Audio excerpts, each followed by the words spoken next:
This is Trag. Also, this is Trag from the Invisibles animated series. Now, I know you might be wondering why I'm challenging you to spot the difference between these two pictures. They are the same picture after all. It's not like there's a difference.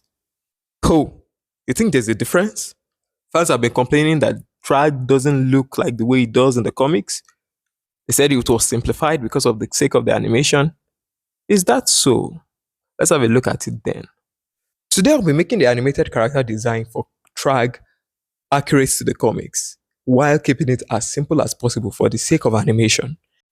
And after I'm done with that, I'll be showing you the process behind how I remade the intro scene of Thrag. So stay to the end. The first thing that stuck out to me when looking at Thrag's new design was the eyebrows.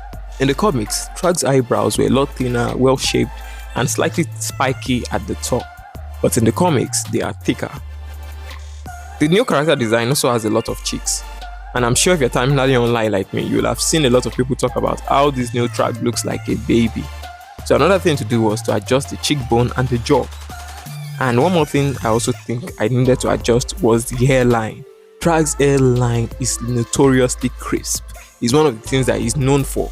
And this scene butchered it by giving it a kind of design that I really don't fancy, by giving these three tiny spikes in front. I think it's better to actually leave that part out or make sure all of Thrag's shape is spiky because it was in the comics. I also decided to add some lines on Thrag's forehead to make it more defined. And I also decided to remove the bags that were underneath his eyes. I don't think Thrag should be having bags underneath his eyes. He's not really that old. And I guess that's one of the reasons why the animated version of Thrag looks like a baby and somehow yet still looks like an old man. So with that done, I think our Thrag is looking nice. So let's look at the before and the after. And as you can see, there isn't major differences between the before and the after. But even though we just made slight changes, we can see that the character design still remains simplistic and looks more accurate to Thrag from the comics. No. No, I will not reward failure.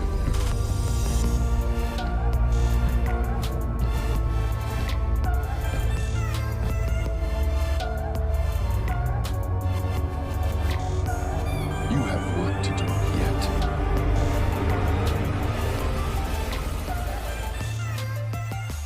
So here's the part where I show you the behind the scenes of me remaking the intro of Thragg's scene in the animated series.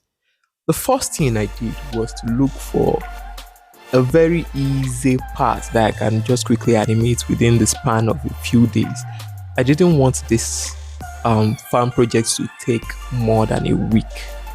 So as for the duration of this entire project, the whole thing took me 4 days to make. That was because I calculated what parts and scenes I'll be animating. For this project, I decided to use the comic as a reference. Remember that my emphasis going into this project is to portray Thrag as accurately as possible. So I wasn't really focused on any other thing, not the background, not conquest. My focus was Thrag and how I can incorporate him into the scene. One thing I've learned when making fan animation is that you should always try as much as possible to get your rough animations as true to the final result as you want. One part of the scene I had issues with when watching the Invisibles animated series was Thrag stepping down from his throne on that staircase aspect. I didn't like the fact that the way they animated it, like, it just looked so weird to me. And when I looked at the comics, it's obvious that Thrag's outfit, particularly the cape, drags on the ground. It's not something that is floaty. Now, I understand why the animators might do that just to cut, to save on time and everything, because animation is not exactly easy. So, but I have the luxury of working on my own time, working on my own schedule. So I decided to animate the legs first, then I now animate the cloak over the legs, the skirt over the legs, and then the cloak at the back of the legs. Now, one thing that tends to happen when you make fan animations like this is that no matter how good or bad your results are, and trust me, I've made some bad fan animations, There are people that will always compare you to the animation industry and say, oh, look, it took one guy this to do this, the invisible fans couldn't do this, blah, blah, blah, blah, blah, blah, blah. And then you try to compare you and maybe in the process downgrade how bad the original animators did their job. Now, as much as I love being complimented, the thing is that I wouldn't really agree with that because animation is a very time consuming work. And as an animator, I can sympathize with fellow animators. It's not like these people are not good, but sometimes the conditions they are dealt with is not favorable. Now, one aspect of this animation that I had the opportunity to cheat on was the background. I don't have any more, I don't have to remake any of the backgrounds from the scratch as an artist. And this is another part where I know it's going to be controversial to some people, especially those who hate AI. But this is a part where AI became useful to me. And instead of having to draw the backgrounds, I just used the object eraser tool on my tablet, and that made it very easy for me. For this final shot that was showing Thragg from the bottom to the top, I had to take a screenshot of when the camera was at the bottom of Thragg and when the camera was at the top of Thragg. And then when I took those two screenshots, I used the object isolation or object remover tool to remove Thragg and Conquest from both images. Then I stitched both images together just to give it a total shot from the bottom to the top. And then I took that particular image into ChatGPT for it to help me enhance the image. And when it gave me the result of the image, I now further took that image back into my illustration tool, and I used Infinite Painter for my illustrations to go and edit General Craig so that General Craig can look more like it does in the anime. And after I was done with that, I had to add a blur filter and then now import that background back into my animation software. And so within the first day, I was done with the rough. All I did after making that rough sketch was that I exported those video cuts into my video editing tool and tried to layer it over the original animation so that everything can fit with the audio perfectly. Though it didn't end up fitting perfectly, but it was manageable. No. No, I will not reward failure.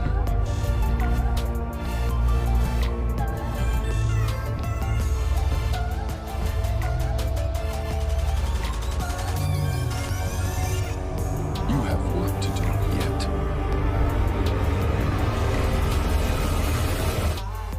So by now it was day 2. And my plan for day 2 was to outline all the rough that I had made. But turns out I couldn't do that because I had to actually put in some in-betweens that were not there in the rough, and it ended up taking me 2 days just to finish all the outlines. So I finished the outlines for all the 5 cuts I made between day 2 and day 3. Also, while making the Conquest animation, I decided to add my own little spin because I felt that Conquest should be more scared confronting Thragg. So the part in the anime where Conquest actually raised up his head to actually look at Thragg, I decided to do the opposite and have Conquest lower his head even more when Thragg approached him. Now, once I was done outlining the 5 cuts, I decided that maybe I should add an extra cut showing a close-up view of Thragg's face. And trust me when I say this process that I thought was going to be easy because I'm not going to actually animate anything, turned out to be one of the most difficult cuts to make because Thragg is just such a unique creature that you want to get the look just right. And I was trying to make sure I captured the essence of Thragg's stylishness without making it look off. Maybe not like Omni-Man. You know, the Viltrumites tend to look very similar with their mustache and their facial structure.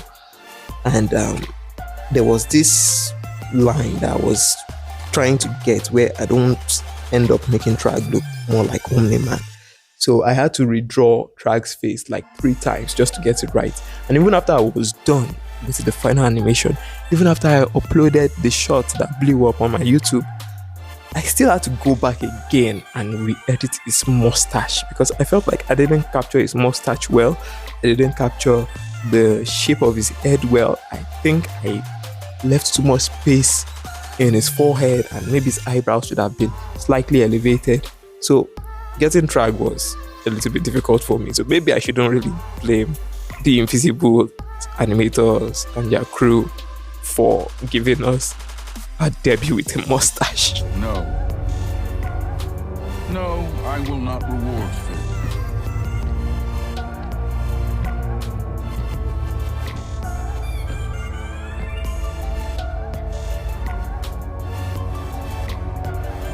You have work to do yet. So by the third day, I was done with the outline, and then I made some of the shadows for some of the cuts. I can't remember exactly the amount of cuts I made shadows for. So, but by the fourth day, I decided that it's not whatever because I have to get back to other things. I have to work on commissions and work on my YouTube videos and things like that. So by the fourth day, it was colors, it was backgrounds. Well, backgrounds was already sorted out. It was just colors and maybe highlights and any other extra details I needed to make, and then the final composition of the entire thing. No. No, I will not reward failure.